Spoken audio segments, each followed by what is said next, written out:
2020년 4월 2일 명상여행 8일차입니다. 오늘도 아침, 점심, 저녁 수행을 정해진 시간에 모두 마쳤습니다. 그리고 하루 종일 일하면서 알아차림을 유지하려고 노력하고 있습니다. 일에 집중할 때는 알아차림이 약하지만 중간에 차를 마시거나 쉬는 짧은 시간에는 마음 상태가 어떤지 점검하거나 호흡에 집중하기도 합니다. 그리고 마음에 대해서 탐구하기도 합니다. 오늘은 명상하면서 마음을 탐구했는데 그 중에서 지혜에 대해서 느낀 생각입니다. 명상 수행을 하는 초창기에는 지혜를 별로 생각해 본 적이 없었습니다. 명상에 대한 생각 자체를 많이 안 했던 것 같습니다.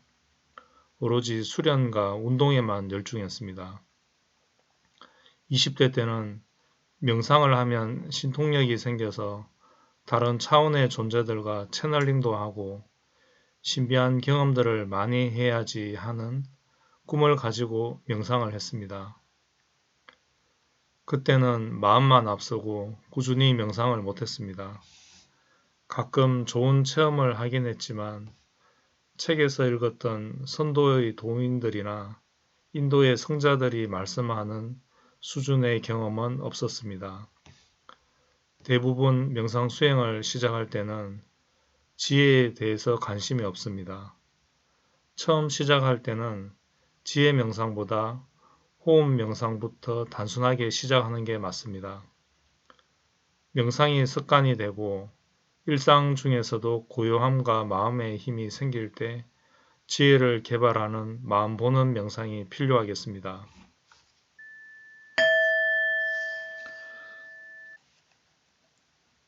그러면 지혜가 무엇일까요? 탐구해 보겠습니다. 한자상으로 풀어보면 알다 할 때 지자와 그 밑에 태양이라는 의미의 일자가 합쳐서 지혜 지자가 됩니다. 그리고 해자는 슬기롭다는 의미가 있습니다.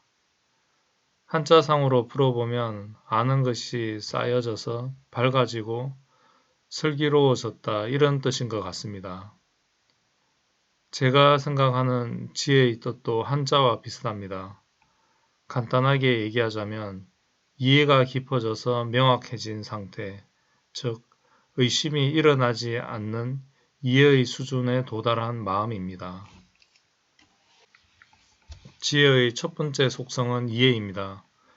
명상을 하거나 일상에서 경험으로 배우거나 이해가 정말 중요합니다. 이해가 부족하다면 실수를 많이 하고 쉽고 빠른 길이 있는데 길을 찾지 못하고 헤매게 됩니다. 그리고 사람 관계에서 이해는 두 가지가 있습니다. 하나는 상대를 이해하는 것, 또 하나는 나를 이해하는 것. 상대방과 대화할 때 오해를 많이 하는 사람은 상대의 마음을 이해하는 능력이 떨어지는 사람입니다. 이런 사람과 같이 일하면 분란을 일으키고 쉬운 일도 복잡해집니다. 또 한 가지는 스스로의 마음을 이해하지 못하는 사람은 항상 지혜로운 의심이 아닌 어리석은 의심이 많습니다. 늘 불만이 많고 남 탓을 많이 하고 피해의식이 많습니다. 이해는 지혜의 속성 중에 하나라고 생각합니다. 지혜의 속성 두 번째는 바른 견해 그리고 바른 선택과 판단입니다. 명상 중에 신비한 체험을 한다면 그 체험을 집착하고 붙들고 안주하려고 합니다. 이런 체험을 경험하면 자랑하고 싶고 교만해집니다. 좋은 체험을 했을지 몰라도 오히려 마음은 성숙하지 못한 것입니다. 지혜가 있는 사람은 안주하지 않습니다. 이런 모든 것을 체험한 것에 대한 나의 견해가 올바른지 올바르지 않은지는 지혜가 감시해주고 있습니다. 지혜의 속성 중 바른 견해는 길잡이 역할을 해주고 있습니다. 나쁜 생각이나 잘못된 길을 갈 때는 정확한 길을 안내해 줍니다. 명상하다 보면 잘못된 망상과 경험들이 무수히 많습니다. 그래서 늘 정확하게 이해하고 가야 합니다. 이해가 부족하면 쉬운 길도 어렵게 갈 수 있습니다. 일을 하다 보면 선택하고 결정을 해야 될 때가 많습니다. 이때도 지혜가 필요합니다. 물론 경험의 지혜가 적절하게 들어가야 합니다. 모든 것이 명상의 지혜 하나로 만병통치약이 되는 것은 아닙니다. 명상을 통해서 얻어지는 지혜도 있고 살면서 얻어지는 지혜도 있습니다. 서로 균형을 맞추어 가야 합니다. 일하면서 가정생활하면서 경험을 통하여 얻어진 지혜도 명상을 할 때 도움을 줍니다.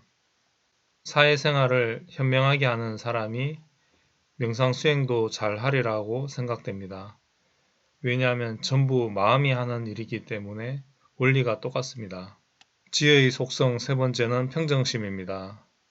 평정하다고 하면 사람의 풍기는 이미지가 차분하다고 생각하는데 진정한 평정심은 마음의 평정심, 즉 파도에 반응하지 않는 마음을 이야기합니다. 겉모습이야 평범하거나 활발할 수 있습니다. 사람의 천성이 있는데 명상 수행하는 모든 사람들의 겉모습이 차분하기만 하겠습니까? 일상 중에서 일하다 보면 요즘처럼 일이 없어서 불안하고 일이 많을 때는 몸이 힘들고 일하는 사람들과 고객들과 의견이 충돌해서 화가 날 때가 많습니다. 이러한 일상 다반사와 같은 파도들에 대한 내 마음의 반응이 강하면 강할수록 더 힘들어집니다. 평정심의 힘이 있다면 파도에 부딪혀서 일어나는 감정들에 크게 반응하지 않습니다. 일상 중에 반응하는 관찰 훈련과 마음의 힘을 키운다면 평정심을 유지하는 것도 충분히 가능한 일입니다. 지혜의 속성 네 번째, 가볍고 활기참입니다. 우울할 때나 스트레스가 많을 때 마음이 굉장히 무겁습니다. 명상 수행으로 마음 상태가 좋을 때 느낀 점은 마음이 굉장히 가볍고 활기차다는 것입니다. 저는 평상시에 마음의 무게로 마음 상태를 점검합니다. 일하다 보면 마음이 긴장되거나 심장의 느낌이 안 좋을 때가 많습니다. 이때는 마음을 이완해 줄 필요가 있습니다. 5분이라도 차를 마시거나 심호흡을 하거나 마음을 쉬고 그친 마음을 잠깐 멈춰 주어야 합니다. 저는 지혜의 속성 중 가볍고 활기참을 좋아합니다. 혼자서 일할 때가 많아서 제 마음이 많이 가라앉는 편인데 그때마다 가볍고 활기참을 유지하려고 노력합니다. 활기차지는 방법으로는 태극권 체조를 하거나 단전호흡을 하거나 소리내서 책을 읽곤 합니다. 일할 때는 추진력과 속도가 중요합니다. 활기찬 마음과 동시에 가벼운 마음이 있을 때는 일이 속전속결로 끝납니다. 일상 중에서 내 마음에 대해서 이해하고 일에 대해서 이해하고 사람들에 대해서 이해하다 보면 마음이 가벼워질 때가 있습니다. 모르면 무거워집니다. 내용이 많아서 내일 이어서 말씀드리겠습니다. 오늘도 지혜와 함께하는 평안한 하루가 되시기 바랍니다.